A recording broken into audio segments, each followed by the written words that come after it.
شفقت کرنے والا، ہم جیسے بٹکے ہوئوں کو سیدھا راستہ دکھانے والا بنا کے بھیجا۔ میری مراد میرے اور آپ کے پیارے نبی حضرت محمد رسول اللہ صلی اللہ علیہ وسلم پر۔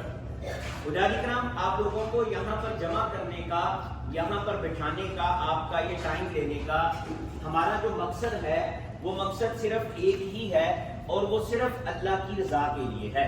اللہ رب العزت کی رضا کے لیے آپ لوگوں کا یہ وقت لیا جا رہا ہے، تھوڑی دیر کے لیے آپ کو جمع کیا گیا ہے۔ وہ کس لیے؟ آپ لوگ ماشاءاللہ یہاں پر اس پاک سرزمین پر آئے ہیں، عمرے کی نیت میں ہیں، الحمدللہ احرام کی حالت میں ہیں، آپ لوگوں نے عمرہ ادا کرنے کے لیے جانا ہے۔ بہت سارے ایسے حاجی ہوتے ہیں جو وہاں سے جب سفر شروع کرتے ہیں، سفر شروع کرنے سے پہلے عمرے کے حوالے سے کچھ نہ کچھ سیکھ کے آتے ہیں، کچھ نہ کچھ علم لے کے آتے ہیں۔ قرآن بھی بلند آواز سے لفظ بائی لفظ، ورڈ بائی ورڈ آپ کو دعائیں پڑھائیں گے، انشاءاللہ صفا مروہ بھی کروائیں گے، اور ایک ساتھ میں واپس آپ کو ہوٹل پر لے کے آئیں گے انشاءاللہ۔ اور یہ ہم جو کرتے ہیں یہ صرف اللہ کی رضا کے لیے کرتے ہیں، تاکہ آپ لوگ جو ہیں اپنا عمرہ اچھے طریقے سے ادا کر لیں۔ اور اللہ سے میری دعا بھی ہے کہ اللہ تعالیٰ آپ کے اس عمرے کے اندر بے شمار آسانیاں پیدا فرمائے۔ سب سے پہلے تو آپ نے ماشاءاللہ یہ جس ٹور کی طرف سے سفر کیا ہے، اس ٹور کی طرف سے، بلکہ پوری ٹیم کی طرف سے، آپ کے جتنے بھی خادم ہیں جو انشاءاللہ خدمات کرنا شروع ہو چکے ہیں، یا انشاءاللہ جتنے دن کا قیام ہے کرتے رہیں گے، میں اپنی پوری ٹیم کی طرف سے سب سے پہلے تو آپ سب کو اس پاک سرزمین پر، اس بلد الامی پر، اس امن والے شہر پر آنے پر ہم سب آپ کو مبارکباد پیش کرتے ہیں اور خوش آمدید کہتے ہیں۔ اللہ رب العزت سے دل سے دعا گو ہیں کہ اللہ تعالیٰ آپ سب کا اس پاک سرزمین پر، اس بلد الامی پر، اس امن والے شہر پہ آنا اللہ قبول فرمائے۔ ہوگی آپ سب نے تلبیہ پڑھتے ہوئے، تلبیہ اپنے راستے میں آتے ہوئے بھی پڑھا ہوگا۔ اللہ کے پیارے نبی کی حدیث مبارکہ بھی ہے، جس عمرے کے اندر جتنا زیادہ تلبیہ پڑھا جاتا ہے بیت اللہ کی زیارت سے پہلے پہلے، وہ اتنا ہی عمرہ اجر و ثواب والا ہوتا ہے۔ تو تلبیہ کی صدائیں بلند کرتے ہوئے، لبیک اللہم لبیک کی صدائیں بلند کرتے ہوئے انشاءاللہ آپ لوگوں نے حرم کی طرف جانا ہے۔ آج آپ لوگوں کی جو حرم پاک کے اندر انٹری ہوگی، اس گیٹ کا نام ہے باب ملک فہد، باب ملک فہد، کنگ فہد کے نام سے اس گیٹ کا نام ہے۔ 79 نمبر اس گیٹ کا نمبر ہے۔ اس گیٹ سے انشاءاللہ آپ کی انٹری ہوگی۔ جب سلام علی رسول اللہ اللہم افتح لی ابواب رحمتک، کسی کو اتنی بڑی نہیں آتی اللہم افتح لی ابواب رحمتک، کسی کو عربی میں بھی نہیں آتی، اپنی زبان میں، اے میرے اللہ میرے لیے رحمت کے دروازے کھول دے۔ یہ دعائیں پڑھتے ہوئے آپ نے مسجد کے اندر انٹری کرنی ہے۔ مولانا صاحب انشاءاللہ آپ کو دعا بھی پڑھائیں گے، اور ساتھ میں پھر آپ لوگوں کو اعتکاف کی نیت بھی کروا دیں گے، تاکہ جتنی دیر کے لیے آپ مسجد کے اندر رہیں، اللہ کی طرف سے نامہ اعمال کے اندر اجر و ثواب بڑھتا رہے، اجر و ثواب ملتا رہے۔ سامنے بیت اللہ کا کچھ حصہ، ایک سائیڈ، ایک دیوار کہہ لیجئے، نظر آنا شروع ہو جائے گی، غلاف کعبہ نظر آنا شروع ہو جائے گا۔ آپ لوگوں نے اپنی نظر کو نیچے جھکا لینا ہے۔ جب آپ مسجد میں داخل ہوں گے اپنی نگاہ کو نیچے جھکا لینا ہے، نیچے جھکا کر بیت اللہ کی طرف چلنا شروع کر دینا ہے۔ جب آپ بالکل بیت اللہ کے قریب چلے جائیں گے،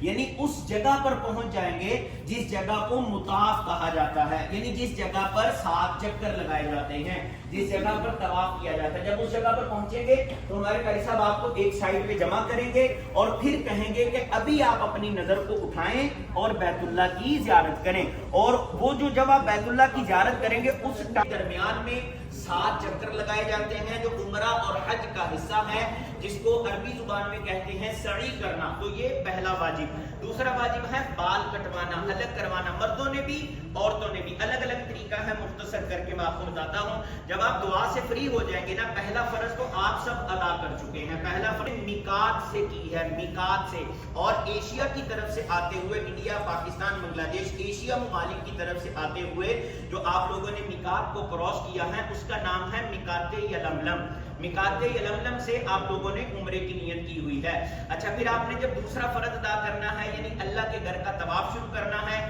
طواف کے دوران وضو کا ہونا ضروری ہے۔ جس طرح نماز کے دوران وضو کا ہونا ضروری ہے، اس طرح طواف کے دوران بھی وضو کا ہونا ضروری ہے۔ تو پورے حرم کے اندر کسی بھی جگہ پر وہ 2 رکعت نماز ادا کر سکتے ہیں۔ آج آپ ماشاءاللہ گروپ کی حالت میں جائیں گے، قاری صاحب آپ کو بتائیں گے کہ حاجی صاحب ابھی الحمدللہ ہم اس جگہ پہ موجود ہیں جو مقام ابراہیم کے پیچھے بھی ہے ہے اور سیکیورٹی کا ایریا نہیں ہے، کیونکہ وہاں پر راستے میں رکیں گے تو سیکیورٹی والے رکنے نہیں دیں گے، تو وہ ایک سائڈ پر آپ کو جمع کریں گے، وہاں پر پھر آپ کو ٹائم دیں گے کہ ابھی یہاں پر آپ لوگ اپنی اپنی 2 رکعت نماز ادا کر لیجیے۔ اچھا جو 2 رکعت نماز ادا کرنی ہے نا، اس میں بھی ایک اللہ کے پیارے نبی کی سنت ہے، پہلی رکعت کے اندر سورۃ فاتحہ کے بعد سورۃ کافرون پڑھنا، قل یا ایھا الکافرون پڑھنا، یہ اللہ کے پیارے نبی کی سنت ہے۔ ٹیم کی طرف سے آپ کی خدمت میں عرض ہے، آپ لوگوں کا جو پاسپورٹ ہے، سبھی کا پاسپورٹ ہے نا، سبھی نے پاسپورٹ کے ذریعے ٹریول کیا ہے، آپ کا جو پاسپورٹ ہے آپ سے گزارش ہے کہ وہ آپ نے اپنے ہوٹل میں، اپنے روم میں، اپنے بیگ میں، اپنے لگیج میں رکھنا ہے۔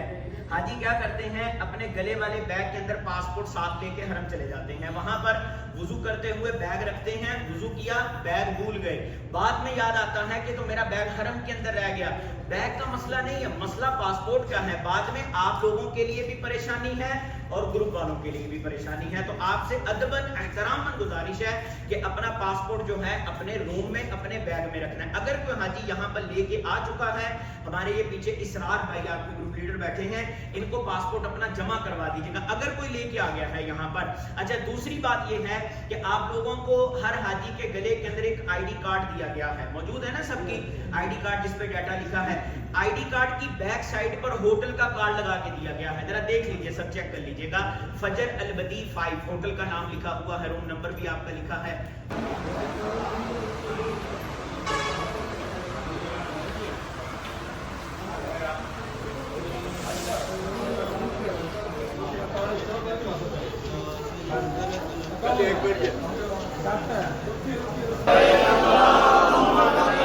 لبيك اللهم لبيك لبيك اللهم لبيك لبيك لا